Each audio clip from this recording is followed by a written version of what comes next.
गरी काम छ बाहिर टिकटक गर्नु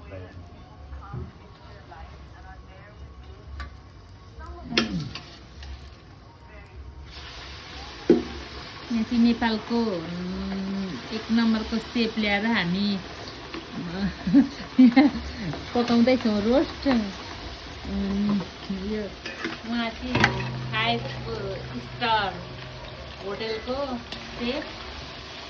कसैले देखेको छ कि छैन थाहा छैन, ल कमेन्ट गर्छ है। अनि यता हाम्रो सानो म्याम चाहिँ चाख्दै हेर्छ। म्याम कस्तो भयो यता हेर्छ त, यता हेरेर एकदम मिठो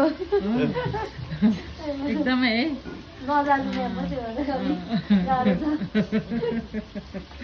एकजना चाहिँ हेर्दै होइसिन्छ बिचमा बसेर कसले उहाँले 8 वटा खाइसक्नु फेरि खानुहुन्छ होइन नदिनु सर, अब चाहिँ नदिनु सर, अहिले फेरि बर्बाद बनाउँछ हो। त्यही भनेको ड्याडी त्यत्रो खाइसक्यो त आज त। अनि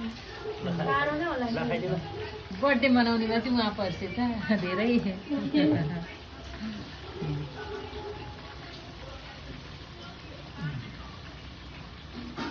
मैले यहाँ काउली बनाएर के गर्ने, मासु बनाउने बनाएर खाने मान्छेलाई होइन गर्ने।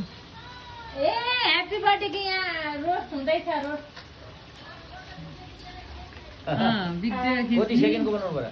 हजुर